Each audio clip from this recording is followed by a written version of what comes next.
where the truth gets clear. Every voice matters, every story's heard here. From home to the headline, she's breaking it down. Clarity and courage, that's how justice sounds. Hold her in her court, no matter the scene. From love and the law to what's on your screen. Family, fun, and the world we chase. Obreziah Bullard, justice in its place. Where we are. Every word, every view. Justice isn't just served, it's tailored for you. Welcome to another episode of Order in Her Court.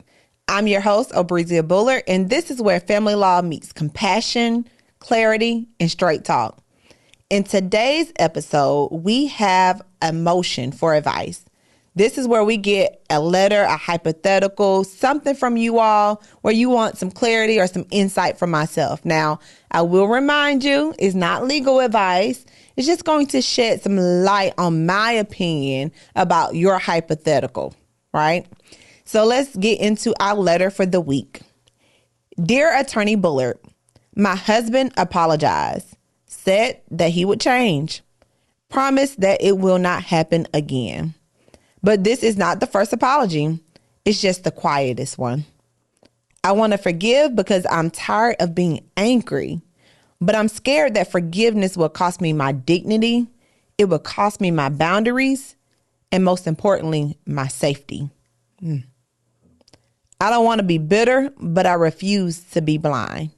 Signed, forgiving, but afraid. Just saying my safety just gave me chill bumps. Because what I hear is almost a little girl that's seeking help and don't know where to get it from. Safety. That means that you don't feel secure. And there's many situations that you can be in. I don't know which one. You could not feel secure just in your marriage or in your relationship where you feel like at this point in time, he said that he was not going to commit adultery again, but he did it again.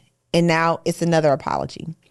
It could be your safety as it relates to domestic violence, where he said he would not hit you again, but he did it again.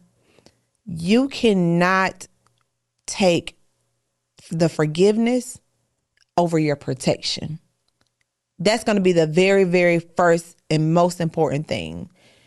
I'm going to tell you something a lot of people will not tell you. But I'm going to tell you what I would tell my sister, my aunt, my loved one, that if your safety is in jeopardy at any point, no matter what it is, I don't care what it is, whether it's domestic violence, whether it's your security, whether you are being financially controlled and manipulated, then you need to leave. Period. Now, it is not a popular opinion. Probably going to get some backlash that I don't care.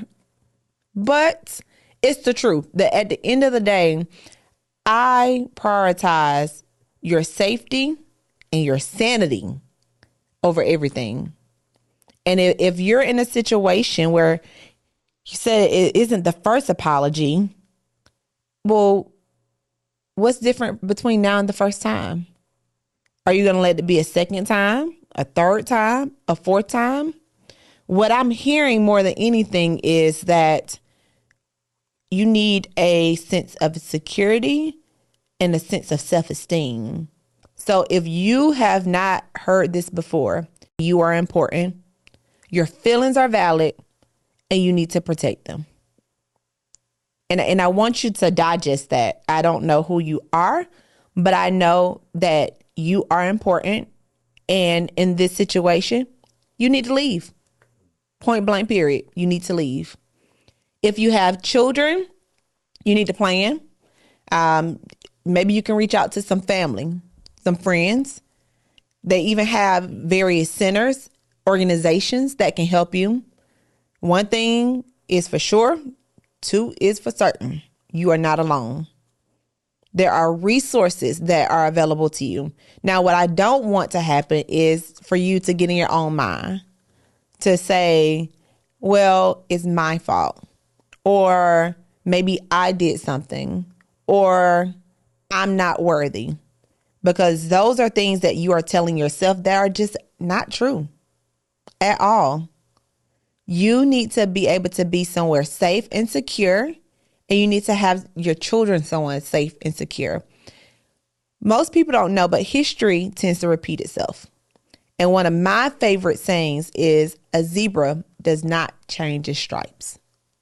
So if you have seen this story before, you know how it ends. And we don't want it to end in a way that's going to be detrimental. Now, let's talk about the other side, okay? Because you can forgive and you can leave, but you may decide to stay. And if you decide to stay, forgiveness does not negate accountability, right? So he still needs to be accountable for whatever action that is that caused the feeling that you now have. Now, secret, just go show him my video, but fast forward all the other stuff that I just said. And now I'm going to talk to him. Sir, we have had one apology, and we are on apology at least number 2. I don't know what the situation is, but I'm going to assume you love this individual. And if you do, you got to take some accountability. And you have to get the help that you need in order to break a cycle that you continue to do.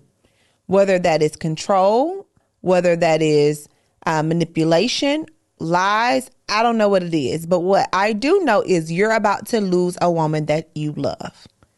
And in doing that, you will probably never get her back. So I need you to take accountability and first focus on your well-being by getting some therapy to get you through whatever you have going on that's causing you to keep going back to cause the hurt. Now, take me back to my home girl, my friend over here. If you decide to stay, because that is a very personal choice, and you have to be ready to leave. And if you're not ready, that's okay too. Okay? But you have to put some boundaries into place.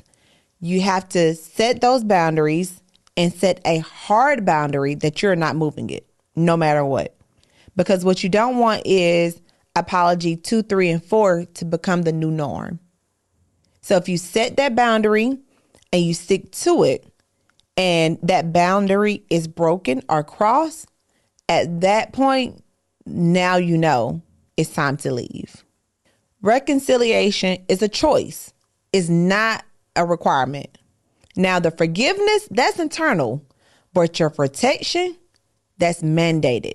At the end of the day, choosing healing does not have to cost you your self-respect. Whatever choice you decide to make, keep your self-respect at the top. That wraps up this week's Motion for Advice. Thank you for tuning in. This is another episode of Order in Her Court. If you have any letters, questions, hypotheticals, send them in and we'll review them as well. Don't forget to like, subscribe, and share.